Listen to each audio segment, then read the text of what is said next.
Join me for another beginner-friendly art project because today we're making a bookmark greeting card that's perfect for Mother's Day.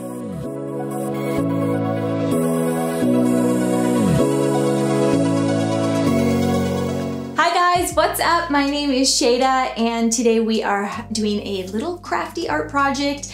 Before we get into it, I wanted to just give you a very quick rundown about how our Patreon works. It has evolved over the years, so I'm going to give it to you really quick. Right now we have a $2 tier. $2 tier members get bonus content every Friday like coloring pages, worksheets, art prints, and there's an extra video every month.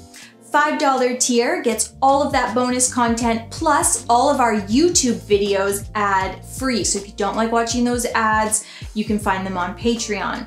Then this year we introduced a $10 tier. $10 tier gets all the bonus content, the extra monthly video, all those YouTube videos ad-free, plus a live video once a month. I do a live stream, it's a Q&A. You can ask me questions in real time and I'll answer them. So quick Patreon rundown. I know it gets a little confusing, lots of you are wondering. Get some bonus content, help support the YouTube channel, and yeah, okay. So let's get into the video and make sure you watch until the end of this one because I have a special giveaway for you guys.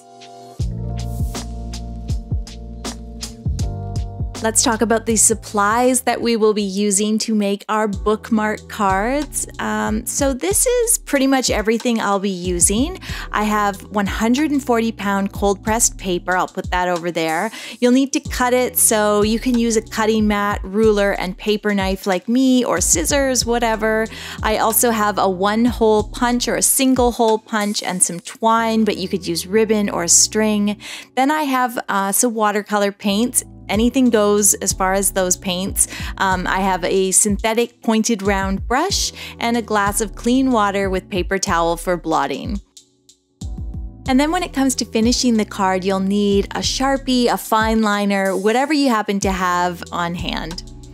Okay, so let's create our card first. Now I said I'm using 140-pound cold pressed watercolor paper. It's nice and thick. It's going to stand up well to the paint, and it's also going to, be nice and thick the way a card would be. So you can see I'm just marking out how big I want the bookmark to be, and then I'm using my ruler and cutting mat and paper knife to cut down the card. But it's totally up to you what size. My card is about 14 centimeters, which means the bookmark itself will be 7 centimeters across. Now, once you've folded it, you can use that paper knife to kind of just do a little half cut there, and it kind of helps to make that crease really nice and sharp. But just give it a nice sharp fold, and you can see it's a small card, but it's going to be a perfect size for a bookmark. And then for the second card, I decided to make this a little wider. This one's about 10 or 11 centimeters. So yeah, they're small cards, good for bookmarks though.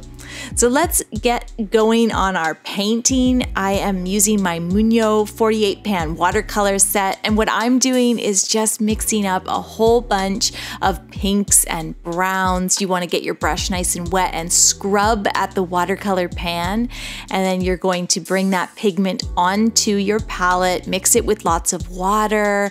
Maybe if you're doing the pinks, mix in a little bit of brown. I find that mutes the pink really nicely. So I'm working with rust colors, with peach, with rose, and I'm just kind of having fun, and I've got some scrap paper on hand as well so that I can test my color ahead of time. Once you are happy with the colors you've mixed, you're going to bring some of that paint over onto the bookmark, and we're just going to make some messy splotches of color. You can do a little wet into wet, and the only key here is that I'm leaving a nice white border around the edge of the bookmark, and I think that looks kind of nice. I am mixing, I first did a little bit of peach, and now I'm going to, for this second splotch of color, I'm doing a kind of a burgundy, dusty, dark rose, and then a bit of more of a reddish rust tone. and just really having fun and seeing what emerges. Don't overthink it. Try not to overwork the paints, you know, lay down some color and then maybe release a little bit more pigment into that area or a little bit of water, and just let it sit, let it be, let them blend together. And if you're doing 2 or 3 like I am, it really allows you to experiment, play around, and you certainly don't have to work in this color palette. I like these sort of desert colors for mom and for this time of year, and I think the earth tones are sort of in and kind of trendy, but you could do any color. Do your mom's favorite color and do as many splotches of color as you like. Now what we'll do is we'll let those dry. It's a very simple, fun painting project.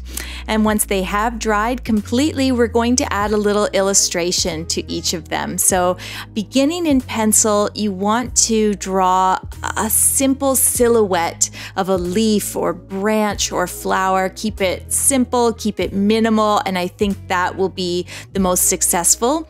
Once you've tried it in pencil, then you need to choose what fine liner or marker you're going to use. Now, I kind of experimented with the Sharpie. Are the lines sharp? Does it bleed through the card? It didn't, which was nice, at least not on my watercolor paper. But in the end, I liked the way the Pigma Micron fine liner looked. It just had a kind of warmer black and a sharper line. So that's what I'm doing, although this is going to take me a minute now to color all of this in. It would have been faster with the Sharpie. If you have a brush pen on hand, that would be good, but whatever, anything goes.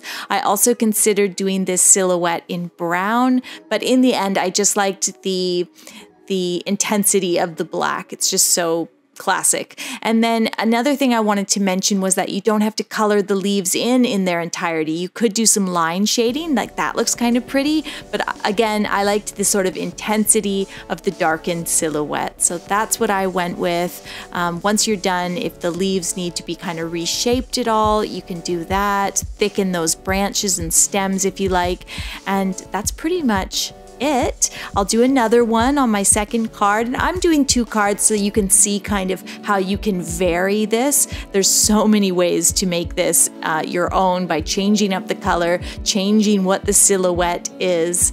And for this one, I've chosen to do a much more detailed branch. I'm drawing it in pencil first and then going over it with my fine liners. And speaking of fine liners, you could win 2 packs of Pigma Micron pens. To enter, simply subscribe to this channel and leave a comment below letting me know what your plans are for Mother's Day this year.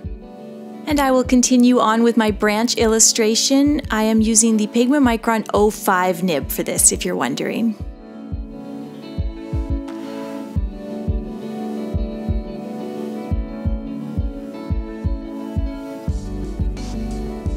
When the illustration is all done, you can get rid of your pencil marks and eraser dust, and at this point we just need to punch the hole in the bookmark and add the twine. So grab your single hole punch and then use the ruler to mark your center point, and then just punch out that hole. Make sure you don't go through the back as well.